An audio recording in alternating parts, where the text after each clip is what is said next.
Alright, so a friend lent me this Israeli self-defense tool for the purpose of making this review video. And it's called the Spikey. When you buy it, it comes in this little case, and it comes accompanied with a DVD that teaches you how to get yourself killed. So anyway, here's just a little bits of the footage that absolutely made my brain fucking flatline. I'm gonna just use the back spike right here. See? The back spike. I'm putting it anywhere. It doesn't matter what finger I'm using. If I go that way, he'll go down. If I go this way, he'll go up. And I can use it as a come alone. I can bring him here. I can push him back. I can bring him down. All I'm doing is just holding this in the back with the back spike. Okay, so let's see that the way that they demonstrated first. So when the person comes in and attacks me in this very realistic manner. Okay, so I take this and I leave it to any finger, and now I grip it like this or something like that, and then I can manipulate the person wherever I need them to go. Okay, so that's scenario A. Now, assuming that I already have this thing in my hand, let's see this in a more reality-based scenario. So, whenever you're ready. Okay, see that? And here you go. Pay attention to the grip. Keep in mind this was done with only the physical aspect. We didn't even add verbal dialogue or anything like in this where she was yelling at me or threatening me.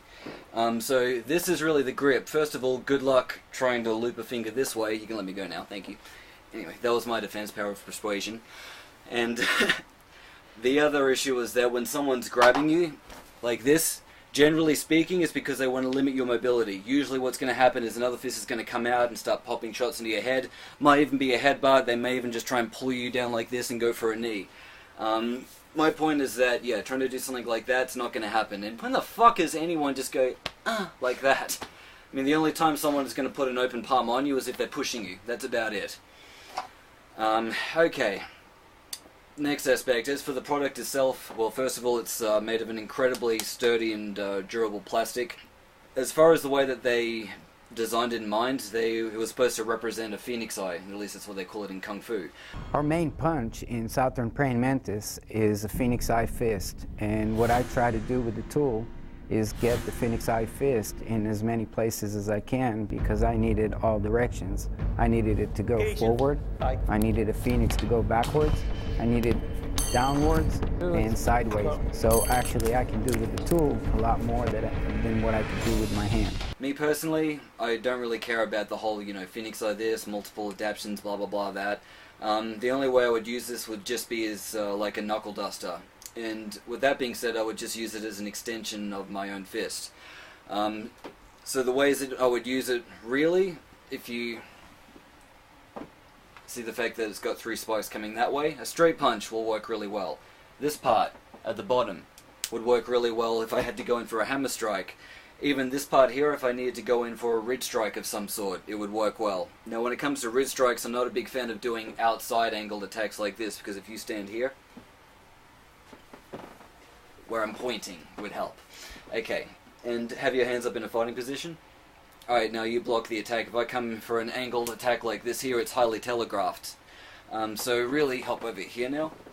Like get me in a clinch of some sort.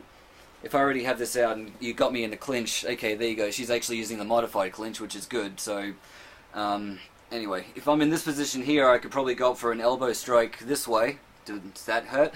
A little bit. A little bit. Keep in mind, I'm tapping it very gently. But my point is that, yeah, this is the modified clinch that we worked on. If you get me in the standard, like, Muay Thai clinches or something, and I'm in this way here, then I could probably use a ridge strike to the groin. Other than that, there isn't really, really many applications where I'd use a ridge hand. Whichever way you would regularly use a fist, I would just use it that way. That's really about it. So, any other points you want to make about this particular product? No? Yeah. Alright, moving on to the next one then. Guys, I'm just doing some follow-up footage so that you can see this product in greater relief in case you want to go buy it. So on the side here it says Spikey, they've got their website here, and the other side, that is engraved. So it may have seemed like I was kind of taking the piss out of the product during the video, which I wasn't. I think this product in and of itself is really good. I just think that the way that they teach you how to use it in a practical sense in the manner in which the DVD that accompanied this showed was just really retarded. And not only was it retarded, I thought that it was completely irresponsible to be teaching people these particular techniques that just would not work. I mean, first of all, no one puts a hand on you like this in a aggressive manner. As you can just see, I got pinned to the fucking wall over there, and my hands are up like this. So the best way I could have used that product at that point was just by hammering the person in the face, or maybe hammering down into this part of my opponent's arm if I could.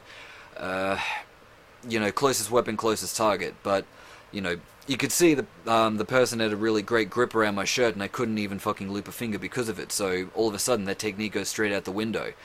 But yeah, like I said, this is just something that I would use as an impact weapon and as an extension of my own fist. So as long as you're smart and intuitive, you should be able to do that. Now, keep in mind, if you're carrying this thing, there's a couple of things you need to take into consideration. One, if the attack sort of comes out of nowhere and it's on your pockets or in your pockets, even if it's in your closest pocket, you still probably won't have enough time to take it out and use it against the threat. Really, then it'll come down to bare hand techniques. The only way I can see anyone using this in a surprise attack is if it's already in their hands. Or if there's a situation that's going to occur where you get pre-cue indicators that a fight's about to outbreak, then you may be able to take it out of your pocket. But the other thing you need to worry about is if the other person sees your hands going into the pocket, then this person may have some kind of training and drop you because, well, he knows that you may be going for something. So that's also something to, you know, just acknowledge. Now, I'll link the website down below in case you do want to go and get one. It's not a bad product. I just think a lot of people put so much emphasis on particular products that come from Israel. It doesn't matter whether it's the fighting system Krav Maga, you know, weapons that were made in Israel, or now this thing. I mean, as Paul Castle, the founder of the shooting system Center Access Relock, stated, if you paint it black and call it Israeli, some asshole will buy it. Well, there you go.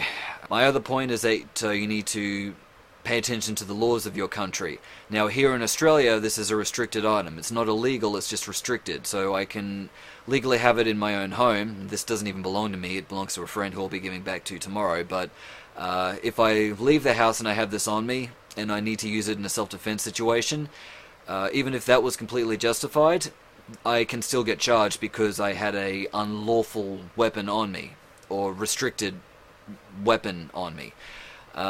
It's not like America where you fuckers just with a permit can walk around with a, you know, gun concealed on you. If any civilian does that in Australia and we get caught with it, we'll get arrested, charged, and if we get convicted, we face serious jail time. So,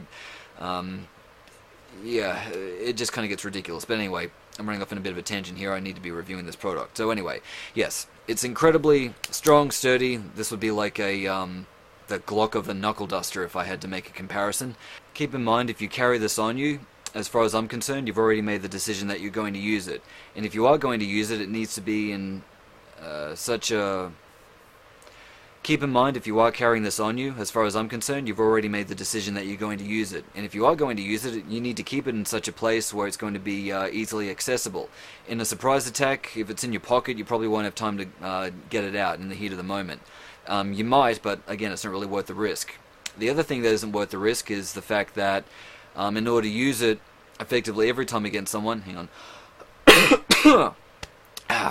if you have to use it effectively against someone every time, really it's probably going to be because it's already in your hand. And this is what I mean by it's not worth the risk, in the sense that if you live somewhere where you can get charged for this because you're legally not allowed to have it outside the home, like, say, for example, Australia, then it isn't worth the risk. But, you know, if you live in America and you're legally allowed to, well then, okay, fine, carry it on you all the time if you feel that it's necessary. If not, well, leave it at home if you already have one, or don't buy one. Oh, and by the way, I did state before that, yeah, if you paint it black and call it Israeli, some arsehole will buy it. These do come in different colors, but again, you can check it out on the website, which, link down below. Anyway, train smart and stay safe.